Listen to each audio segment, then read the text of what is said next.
या video lesson मध्ये आपण पाहणार आहोत ध्वजांक डिव्हिजन फॉर 2 डिजिट्स डिवायझर. म्हणजे ज्या दिलेल्या भाजकामध्ये 2 डिजिट्स असतील, 2 अंक असतील, त्या अंकांसाठीचं डिव्हिजन. म्हणजे दिलेल्या डिव्हिजन मध्ये भाजकामध्ये डिवायझर मध्ये 2 डिजिट्स असतील तर तेव्हा हे डिव्हिजन कसं करायचं. मागच्या लेसन मध्ये आपण पाहिलेलं होतं स्ट्रेट डिव्हिजन. त्याला सुद्धा ध्वजांक डिव्हिजन असंच म्हणतात, पण त्या डिव्हिजन मध्ये डिवायझर हा सिंगल डिजिट डिवायझर होता, त्यामुळे ते स्ट्रेट डिव्हिजन होतं. त्यामध्ये स्ट्रेट डिव्हिजन होतं म्हणजे आपण दिलेला डिवायझर सिंगल डिजिट असल्यामुळे जसाच्या तसा वापरला. मात्र आपण यापूर्वी सुद्धा पाहिलेलं आहे निखिलम डिव्हिजन, परावर्त डिव्हिजन. ज्यावेळेला आपण शिकलो आणि प्रॅक्टिस केली तेव्हा आपण पाहिलेलं आहे, आपण बोललेलो आहे की वैदिक गणितातल्या डिव्हिजन मध्ये, वैदिक मॅथमॅटिक्स मधल्या डिव्हिजन मध्ये आपण केव्हाही दिलेला डिवायझर हा जसाच्या तसा वापरत नाही, त्याला मॉडिफाय करतो. या डिव्हिजन मध्ये सुद्धा आपल्याला मॉडिफाय करायचं आहे. तर आपण मॉडिफाय कसं करतो? पहिले आपण पूर्ण डिस्क्रिप्शन वाचून घेऊया. This is an excellent division and general method of division. खरंच आहे, एक्सलंट डिव्हिजन आहे, perhaps one of the best division method in the world. आणि हे जनरल मेथड ऑफ डिव्हिजन आहे, म्हणजे कुठलाही डिव्हिडंड घ्या, कुठलाही डिवायझर घ्या, तुम्हाला हे डिव्हिजन पद्धती वापरता येणार. ठीक आहे. पुढे given divisor is bifurcated in 2 parts. ध्वजांक means flag digits and an actual divisor. म्हणजे दिलेला जो डिवायझर असतो, दिलेला जो भाजक असतो, तो आपण 2 भागांमध्ये लिहितो, त्याला 2 भाग करतो. त्याचे पहिला भाग असतो ध्वजांक आणि दुसरा भाग असतो ॲक्च्युअल डिवायझर. मग आता हा ॲक्च्युअल डिवायझर काय करतो आणि ध्वजांक म्हणजे फ्लॅग डिजिट्स काय करतात? ॲक्च्युअल डिवायझर हा डिव्हिजन करतो आणि फ्लॅग डिजिट्स हे काय करतात? मग फ्लॅग डिजिट्स हे मल्टिप्लिकेशनच्या कामी येतात. फ्लॅग डिजिट्सला घेऊन आपण मल्टिप्लिकेशन करतो आणि ॲक्च्युअल डिवायझरने आपण डिवाइड करतो. Also we need to understand the concept gross dividend and net dividend in detail. The procedure is best understood while actually solving the problems. लक्षात घ्या, मराठीमध्ये हा जो ग्रॉस डिव्हिडंड आणि नेट डिव्हिडंड या 2 नवीन कन्सेप्ट आपण यामध्ये वापरलेले आहे. अतिशय इंटरेस्टिंग आहे, अतिशय इनोव्हेटिव्ह आहे आणि इफेक्टिव्ह आहे, इक्वली इफेक्टिव्ह आहे. या ज्या 2 कन्सेप्ट या डिव्हिजन मध्ये आपण वापरणार आहोत. ग्रॉस डिव्हिडंड म्हणजे काय, नेट डिव्हिडंड म्हणजे काय, आणि प्रत्येक स्टेपला याचा उपयोग आहे, प्रत्येक स्टेप मध्ये आपण वापरणार आहोत. मात्र असं आहे की the procedure is best understood while actually solving the problems. He procedure अशी आहे ध्वजांक डिव्हिजनची की ती उत्तम पद्धतीने आपण समजू शकतो ॲक्च्युअल प्रॉब्लेम सॉल्व्ह करत असताना. त्यामुळे आपण पहिला प्रॉब्लेम सॉल्व्ह करू आणि इन डिटेल या सगळ्या गोष्टींचं नॉलेज घेऊ. इन डिटेल अगदी स्टेप वाईज आपण प्रॉब्लेम सॉल्व्ह करणार. फक्त पेन आणि पेपर घेऊन किंवा पेन आणि जे कुठलं तुम्ही बुक वापरणार ते बुक घेऊन अगदी तयार बसा. तुम्ही प्रत्येक स्टेप लिहून घ्या आणि मी जे सांगणार आहे की हे ग्रॉस डिव्हिडंड आहे, नेट डिव्हिडंड आहे, हा ॲक्च्युअल डिवायझर आहे, ध्वजांक आहेत म्हणजे फ्लॅग डिजिट्स आहे, हे सगळं लिहून घ्या. वेळोवेळी व्हिडिओ पॉज करा आणि हे सगळं लिहून घेत चला. ठीक आहे. तर पहिलं उदाहरण आपण सोडवणार आहे. पहिलं उदाहरण काय आहे? 547 डिवायडेड बाय 31. 547 divided by 31. लक्षात घ्या, या डिव्हिजन मध्ये आपल्याला पॉइंट मध्ये सुद्धा आन्सर मिळणार, म्हणजे आपल्या आन्सर मध्ये डेसिमल पार्ट सुद्धा राहू शकणार जर हे कम्प्लिटली डिव्हिजिबल नसेल तर. दिलेला नंबर जर परफेक्टली डिव्हिजिबल नसेल तर काय होतं? दिलेल्या आन्सर मध्ये डेसिमल पार्ट असतो. तर या डिव्हिजन मध्ये डेसिमल पार्ट सुद्धा राहणार आहे, कारण निखिलम डिव्हिजन आणि परावर्त डिव्हिजन मध्ये हा डेसिमल पार्ट नव्हता. त्यामध्ये कुठल्या फॉर्म मध्ये आन्सर मिळायचा आपल्याला? कॉशंट आणि रिमाइंडर या फॉर्म मध्ये आन्सर मिळायचं. या डिव्हिजन मध्ये आपल्याला आन्सर मिळणार डेसिमल नंबर मध्ये. ठीक आहे. त्यामुळे हे डिव्हिजन बेस्ट आहे. ओके. सो आता पहिली स्टेप म्हणजे आता या डिव्हिजनची मांडणी कशी करायची, सेटअप कसं करायचं, नीट लक्ष द्या. 547. ठीक आहे. 547 लिहिलं तर 547 आपण असा लिहितो, 2 रेषा काढतो. ठीक आहे. एक व्हर्टिकल लाईन, एक हॉरिझॉन्टल लाईन. बरोबर आहे. ओके. आता आपल्याला या भागामध्ये लिहायचं आहे डिवायझर. मात्र डिवायझर आपण कसा लिहितो? गिवन डिवायझर काय आहे? गिवन डिवायझर काय आहे आपल्याला? गिवन डिवायझर आहे 31. मग पहा आपण इथे काय लिहिलेलं आहे, given divisor is bifurcated in 2 parts, ध्वजांक means flag digits and an actual divisor. तर लक्षात घ्या, या गिवन डिवायझरला आपण बायफर्केट करतो, म्हणजे 2 भागांमध्ये लिहितो. कसा लिहितो? 3 आणि थोडं वरती 1. म्हणजे हा जो 1 आहे हा आहे फ्लॅग, झेंडा ज्याला म्हणतो ना आपण, झेंडा, या झेंड्यासारखा दिसतोय पहा वरती हा, म्हणून याला फ्लॅग म्हणतात. याच्यामध्ये एकच डिजिट आहे, हा आहे फ्लॅग डिजिट. आणि हा जो 3 आहे हा आहे ॲक्च्युअल डिवायझर, याला म्हणतात ॲक्च्युअल डिवायझर. म्हणजे आपण काय केलं, हा जो गिवन डिवायझर होता 31, या 31 मध्ये किती डिजिट्स होते? 2 डिजिट्स, 3 आणि 1. तर लेफ्ट डिजिटला आपण केला ॲक्च्युअल डिवायझर आणि राईट डिजिटला केला आपण फ्लॅग. ठीक आहे, लेफ्ट डिजिटला आपण केलं ॲक्च्युअल डिवायझर आणि राईट डिजिटला केला आपण फ्लॅग. बरोबर आहे. तर हे आता लिहून घ्या प्रॉपरली. इथे लिहायचं आपण ॲक्च्युअल डिवायझर 3 आणि फ्लॅग इथे. हा फ्लॅग डिजिट कुठे लिहायचा? हा जो डिव्हिडंड जिथे आपण लिहिलेला आहे ना, त्या साधारण त्या लेव्हलला लिहायचा, त्या लाईनमध्ये लिहायचा फ्लॅग डिजिट, आणि त्या खाली मग हा ॲक्च्युअल डिवायझर 3 लिहायचा, थोडासा डावीकडे. बरोबर. तर हा काय आहे? हा जो 3 आहे हा आहे ॲक्च्युअल डिवायझर, आणि हा जो 1 आहे हा आहे फ्लॅग. याला फ्लॅग डिजिट असंही म्हणतात. आता लक्षात घ्या, पुढली एक महत्वाची स्टेप. फ्लॅग तुम्ही लिहिल्यानंतर तुम्ही काय करायचं आहे, या फ्लॅग मधले डिजिट्स मोजा. Count the number of digits in the flag. Flag मध्ये किती डिजिट्स आहेत एकूण? एकच डिजिट आहे. म्हणून एक काम करायचं, आपण या डिव्हिडंड मधल्या राईट साइड कडनं एक डिजिट काउंट करायचा आणि एक वर्टिकल लाईन काढायची. निखिलम डिव्हिजन, परावर्त डिव्हिजन मध्ये एक लाईन काढली होती आपण वर्टिकल, याच पद्धतीने. त्याला आपण म्हणालो होतो रिमाइंडर लाईन. इथे सुद्धा तेच करायचं आहे, मात्र इथे ही लाईन काढण्याची पद्धत वेगळी आहे. काय आहे? ॲक्च्युअल डिवायझर आणि फ्लॅग लिहिल्यानंतर फ्लॅग मध्ये किती डिजिट्स आपण लिहिलेले आहेत ते तुम्ही काउंट करा, आणि ते काउंट केल्यानंतर तितकेच डिजिट्स डिव्हिडंड मधल्या राईट साइड कडनं काउंट करा, म्हणजे मोजा, आणि तेवढे डिजिट सोडून एक वर्टिकल लाईन काढा. या लाईनला या डिव्हिजन मध्ये काय म्हणतात? Decimal line. काय म्हणतात? Decimal line. आता या डेसिमल लाईनचं महत्व काय आहे? या डेसिमल लाईनच्या राईट साइडला तुम्हाला एकतर रिमाइंडर मिळतो, नाहीतर मग तुम्हाला डेसिमल पार्ट हवा असेल तर डेसिमल पार्ट जो आहे, डेसिमल डिजिट्स जे आहेत उत्तरामधले, आन्सर मधले, ते डेसिमल डिजिट्स या पार्ट मध्ये मिळतात, राईट पार्ट मध्ये.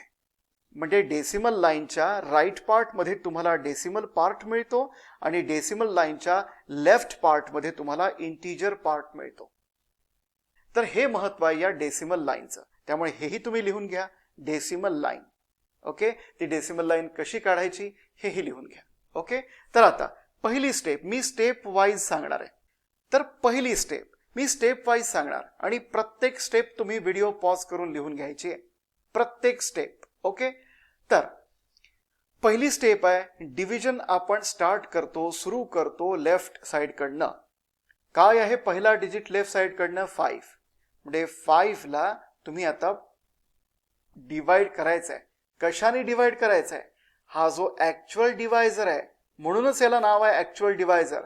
डिव्हिजनचं काम करणार, डिवाइड करण्याचं काम करणार हा ॲक्च्युअल डिवायझर, आणि मल्टिप्लाय करण्याचं काम करणार हा फ्लॅग डिजिट. कशाला मल्टिप्लाय करायचं आहे, काय मल्टिप्लाय करायचं आहे, पुढल्या स्टेपमध्ये ते येणारच आहे. पण ॲक्च्युअली डिवाइड करणार हा ॲक्च्युअल डिवायझर, आणि मल्टिप्लाय करणार हा फ्लॅग. ठीक आहे. तर डिवाइड करूया. पहिल्या डिजिटला डिवाइड करायचं आहे या 3 नी. ठीक आहे. काय आन्सर आहे? क्वेश्चन काय येणार? 5 डिवायडेड बाय 3. 3 वन जा 3, आणि रिमाइंडर काय येणार आहे?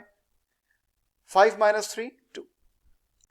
म्हणजे क्वॉशंट आलेला आहे 1 आणि रिमाइंडर आलेला आहे 2. आपल्या नेहमीच्या पद्धतीप्रमाणे ज्या डिजिटला किंवा ज्या नंबरला तुम्ही डिवाइड केलं त्या डिजिट किंवा त्या नंबर खाली तुम्ही क्वॉशंट डिजिट लिहायचं आहे, आणि रिमाइंडर कुठे लिहायचं आहे? रिमाइंडर लिहायचा आहे पुढल्या डिजिटला प्रिफिक्स म्हणून लिहायचं आहे. मागच्या व्हिडिओ लेसनमध्ये हे आपण इन डिटेल पाहिलेलं होतं. रिमाइंडर कुठे लिहायचं आहे? ॲज ए प्रिफिक्स लिहायचं आहे पुढल्या डिजिटला. म्हणजे हा जो पुढला डिजिट 4 आहे त्याला प्रिफिक्स म्हणून या स्टेपमधला रिमाइंडर लिहायचा आहे. आणि याला वाचायचं कसं आहे? 24 असं वाचायचं आहे. हा 24 कसा आलाय, का आलाय, हे मी मागच्या व्हिडिओमध्ये इन डिटेल तुम्हाला सांगितलेलं आहे. ठीक आहे, तर याला कसं वाचायचं आहे? हा प्रिफिक्स आणि जो डिजिट होता डिव्हिडंड मधला नेक्स्ट, तो या दोघांना मिळून कसं वाचायचं आहे? 24. ठीक आहे, आता या 24 ला म्हणतात ग्रॉस डिव्हिडंड. स्टेप नंबर 2 मध्ये पहा, 24 ला म्हणतात ग्रॉस डिव्हिडंड. काय म्हणतात? Gross dividend. आणि एक महत्वाचा नियम लक्षात घ्या, लिहा, व्हिडिओ पॉज करा आणि लिहा. या ग्रॉस डिव्हिडंडला आपण डायरेक्टली डिवाइड करू शकत नाही. येत आहे लक्षात? या ग्रॉस डिव्हिडंड 24 ला आपण या ऍक्च्युअल डिवायझरनी डायरेक्टली डिवाइड करू शकत नाही. त्यासाठी आपल्याला या ग्रॉस डिव्हिडंड पासून नेट डिव्हिडंड कॅल्क्युलेट करावा लागतो. हा नेट डिव्हिडंड ग्रॉस डिव्हिडंड पासून कसा कॅल्क्युलेट करायचा? तर इथे आहे महत्वाची स्टेप. लक्षात घ्या, या 24 मधून सबट्रॅक्ट करायचं आहे. काय सबट्रॅक्ट करायचं आहे? हा जो फ्लॅग डिजिट आहे, हा फ्लॅग डिजिट आणि कॉशंट डिजिट यांचं प्रॉडक्ट. हा जो फ्लॅग डिजिट आणि कॉशंट डिजिट यांचा प्रॉडक्ट म्हणजे यांचं मल्टिप्लिकेशन, गुणाकार. आता एकच डिजिट आहे म्हणजे व्हर्टिकल मल्टिप्लिकेशन. आता एकच डिजिट आहे, फ्लॅग मध्ये पण एक डिजिट आहे, म्हणून फ्लॅग मध्ये एक डिजिट आहे, म्हणून इथे सुद्धा एकच डिजिट आपल्याला कन्सिडर करायचं आहे, जो आहेच ऍक्च्युअली फ्लॅग डिजिट आणि कोशंट डिजिट यांचा गुणाकार, मल्टिप्लिकेशन, प्रॉडक्ट. हे जे प्रॉडक्ट आहे ते या 24 मधून म्हणजे ग्रॉस डिव्हिडंड मधून सबट्रॅक्ट करायचं आहे. ठीक आहे,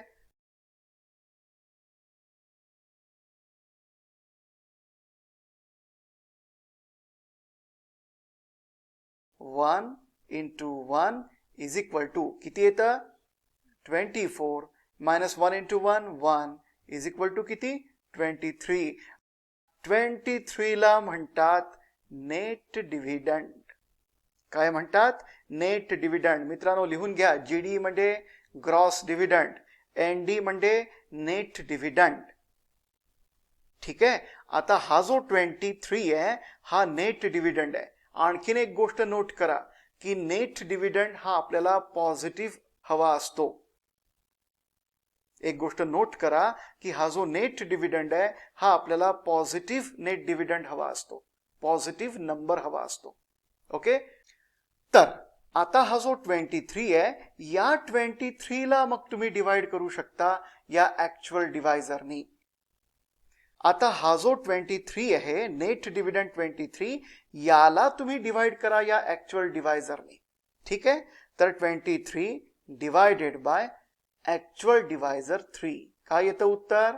कॉशंट इज इक्वल टू 3 7 21, जे कॉशंट 7 आहे आणि रिमाइंडर किती आहे? 3 7 21. 23 मायनस 21, रिमाइंडर इज 2. किती आहे रिमाइंडर? 2. तर आता कॉशंट 7, रिमाइंडर 2. तर कॉशंट 7 जो आहे तो लिहायचा आहे आपल्याला ग्रॉस डिव्हिडंड 24 च्या खाली. कारण या 24 पासून तुम्ही नेट डिव्हिडंड कॅल्क्युलेट केला आणि नेट डिव्हिडंडला तुम्ही डिवाइड केलं ऍक्च्युअल डिवायझर 3 नी, म्हणून हा जो 7 आहे हा 24 च्या खाली लिहायचा आहे. आणि रिमाइंडर किती आलाय? रिमाइंडर आहे 2. तर या रिमाइंडर 2 ला पुढला जो डिजिट असतो, नेक्स्ट डिजिट असतो डिव्हिडंड मधला, त्याला तुम्ही ऍज ए प्रिफिक्स लिहा. बरोबर? लास्ट स्टेप मधला रिमाइंडर आपण कसा लिहितो? डिव्हिडंड मधल्या पुढल्या डिजिटला ऍज ए प्रिफिक्स म्हणून लिहितो. लक्षात घ्या. ओके, तर म्हणून आपण तो असा प्रिफिक्स म्हणून लिहिलेला आहे या 7 ला. आता याला वाचायचं कसं आहे? 27. कसं वाचणार तुम्ही? 27. आणि हा जो 27 आहे हा आहे ग्रॉस डिव्हिडंड. ठीक आहे, हा जो 27 आहे हा आहे ग्रॉस डिव्हिडंड. हा आता स्टेप नंबर 3 मध्ये 27 ग्रॉस डिव्हिडंड आहे. 27 आहे ग्रॉस डिव्हिडंड. या ग्रॉस डिव्हिडंडला आपण ॲक्च्युअल डिवायझरनी डायरेक्टली डिवाइड करू शकत नाही. हा जो ॲक्च्युअल डिवायझर 3 आहे, या 3 ने तुम्ही ग्रॉस डिव्हिडंड 27 ला डायरेक्ट डिवाइड करू शकत नाही. त्यासाठी आपल्याला काय करावं लागतं? त्यासाठी आपल्याला नेट डिव्हिडंड कॅल्क्युलेट करावा लागतो. तर मागच्या या स्टेपमध्ये आपण पाहिलेलं आहे की नेट डिव्हिडंड कॅल्क्युलेट कसा करायचा. तर या 27 मधून सबट्रॅक्ट करा. काय सबट्रॅक्ट करायचं आहे लक्षात घ्या. आता या ठिकाणी मागच्या स्टेपमध्ये तुम्ही फ्लॅग डिजिट 1 आणि कॉशन डिजिट 1 यांचं मल्टिप्लिकेशन तुम्ही मायनस केलेलं होतं, सबट्रॅक्ट केलेलं होतं. आणि या स्टेपमध्ये तुम्ही काय करणार आता? या स्टेपमध्ये तुम्ही करणार फ्लॅग डिजिट 1 आणि हा जो रिसेंट कॉशन डिजिट आहे, रिसेंट म्हणजे अगदी अलीकडला, अगदी आत्ताचा, लास्ट स्टेप मधला फ्लॅग डिजिट आणि रिसेंट कॉशन डिजिटचा प्रॉडक्ट तुम्ही सबट्रॅक्ट करायचा आहे. नेट डिव्हिडंड आपण कसा कॅल्क्युलेट करतो? ग्रॉस डिव्हिडंड मधून फ्लॅग डिजिट आणि रिसेंट कॉशन डिजिट यांचा प्रॉडक्ट आपण ग्रॉस डिव्हिडंड मधून सबट्रॅक्ट करतो आणि आपल्याला नेट डिव्हिडंड मिळतो. बरोबर ना? तर काय आहे? 1 हा आहे फ्लॅग डिजिट आणि रिसेंट कॉशन डिजिट काय आहे? 7. चला मग पुढे कॅल्क्युलेट करा. 27 मायनस 1 इंटू 7 किती? 7 म्हणजे 20. हा जो 20 आहे हा आहे नेट डिव्हिडंड. नेट डिव्हिडंड नेहमी पॉझिटिव्ह असावा. हा जो 20 आहे तो आहे नेट डिव्हिडंड. आणि लक्षात घ्या मित्रांनो, तुम्हाला डिव्हिजन जर इथे थांबवायचं असेल तर हा जो 20 आहे नेट डिव्हिडंड 20 जो आलेला आहे तो आहे रिमाइंडर. पण तुम्हाला पुढे डिव्हिजन कंटिन्यू जर करायचं असेल तर तुम्हाला या 20 ला डिवाइड करावं लागेल. आता तुम्हाला डेसिमल नंबरमध्ये जर आन्सर हवं असेल तर या 20 ला तुम्ही डिवाइड करायला हवं. तर नेट डिव्हिडंड 20 ला तुम्ही डिवाइड करणार आहात. कशाने? ॲक्च्युअल डिवायझरने. ॲक्च्युअल डिवायझरने करूया डिवाइड. 23 डिवायडेड बाय 3 काय येतो कॉशंट? 3 6 18. येस, कॉशंट आहे 6 आणि रिमाइंडर काय आहे? 3 6 18. 20 मायनस 18 2. कॉशंट 6, रिमाइंडर 2. 27 च्या खाली लिहायचा कॉशंट 6 आणि रिमाइंडर 2 कुठे लिहायचा? लक्षात घ्या, जर परफेक्टली डिव्हिजिबल नसेल, गिवन डिव्हिडंड गिवन डिवायझरनी परफेक्टली डिव्हिजिबल नसेल आणि आपल्याला डेसिमल नंबरच्या फॉर्ममध्ये आन्सर हवं असेल तर साधारण एक 3 डिजिट्सपर्यंत, 3 डेसिमल डिजिट्सपर्यंत आपण आन्सर काढायला हवं. ठीक आहे. तर रिमाइंडर 2 लिहिण्यासाठी तुम्ही 1 0 वाढवा आणि 1 0 वाढवल्यानंतर तो 0 आहे आता या डिव्हिडंड मधला नेक्स्ट डिजिट. म्हणून या नेक्स्ट डिजिटला ॲज ए प्रिफिक्स म्हणून तुम्ही लिहा लास्ट स्टेप मधला रिमाइंडर. पहा, रिमाइंडर 2 आहे, कॉशंट आहे 6, रिमाइंडर आहे 2. बरोबर? तर रिमाइंडर 2 आहे म्हणून हा जो 2 आहे तो ॲज ए प्रिफिक्स लिहिला next digit in the dividend म्हणजे 0 ला, जो आपण आत्ताच लिहिलेला आहे. का लिहिलेला आहे? कारण आपल्याला जास्ती डेसिमल डिजिट्स हवे आहेत आन्सरमध्ये. आता याला कसं वाचायचं आहे? 20 जो आहे तो ग्रॉस डिव्हिडंड आहे. या ग्रॉस डिव्हिडंडला तुम्ही डायरेक्टली डिवाइड करू शकत नाही, म्हणून या 20 पासून आपल्याला कॅल्क्युलेट करायचं आहे नेट डिव्हिडंड. ठीक आहे. Step number 4. स्टेप नंबर 4 20 आहे ग्रॉस डिव्हिडंड. या ग्रॉस डिव्हिडंड मधून आपल्याला कॅल्क्युलेट करायचं आहे नेट डिव्हिडंड. काय करायचं? यामधून सबट्रॅक्ट करायचं. काय सबट्रॅक्ट करायचं?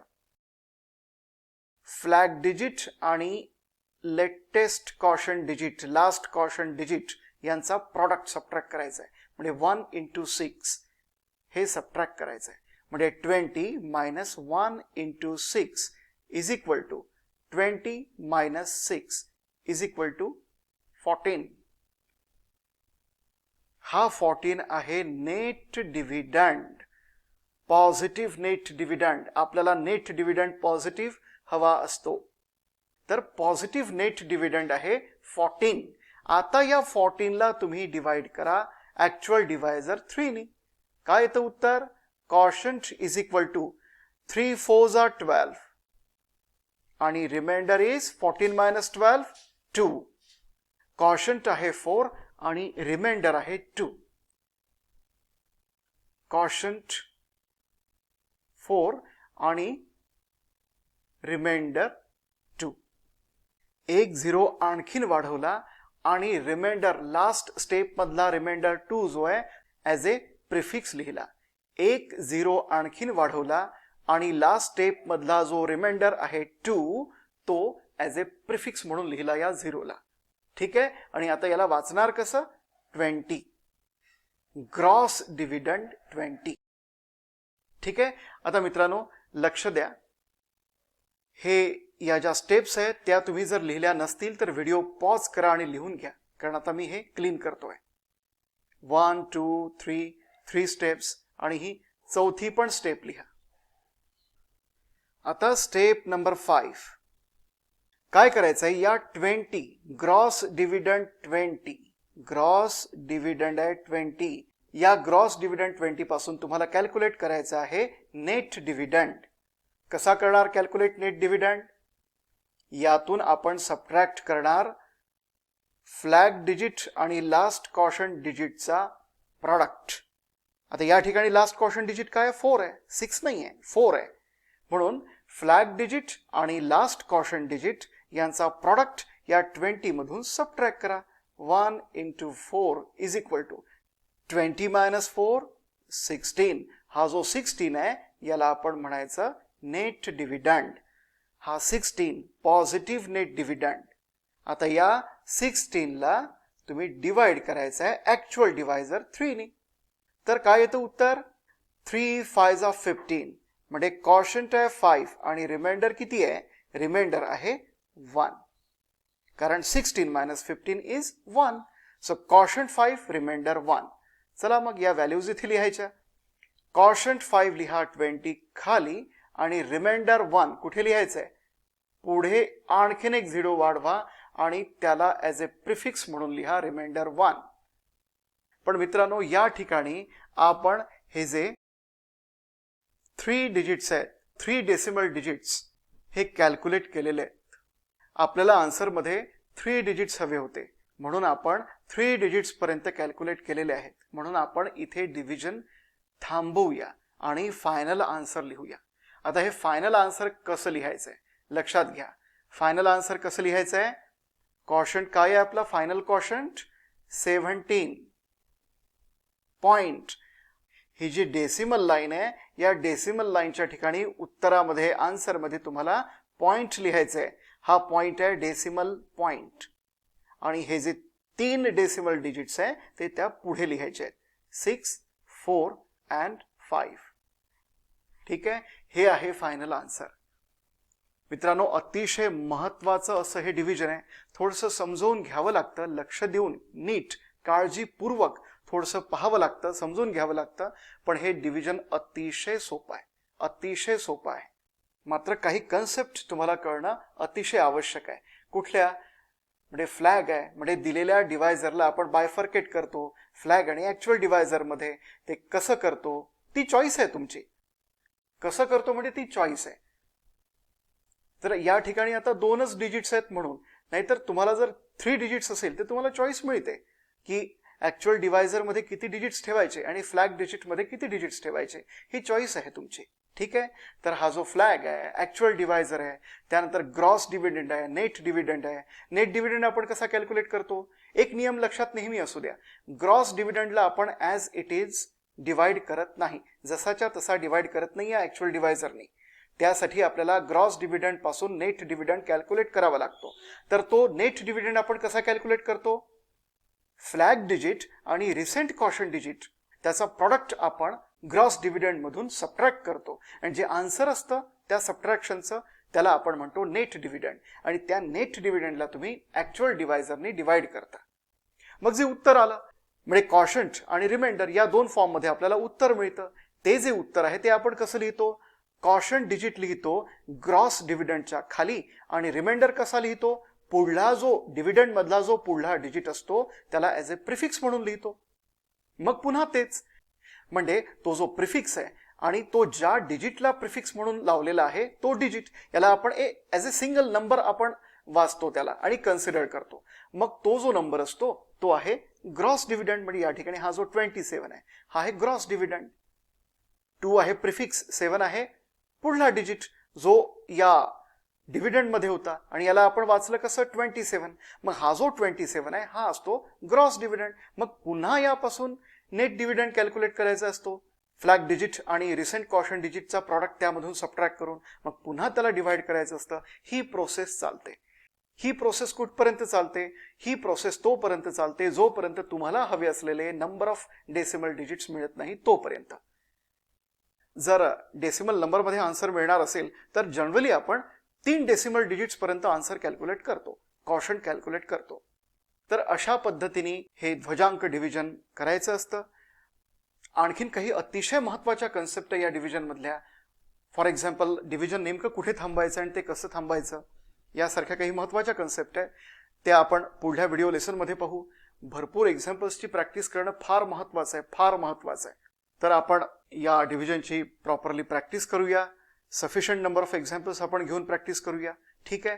तर आय होप की तुम्हाला हे डिव्हिजन कळलेलं आहे, तुम्ही प्रॉपरली नोट्स पण काढलेले आहेत. तर पुढल्या व्हिडिओ लेसनमध्ये आपण आणखीन काही एक्झाम्पल्स पाहूया या 2 डिजिट्स डिव्हायझरचे. त्यानंतर आपण घेऊ 3 डिजिट्स डिव्हायझर. ओके.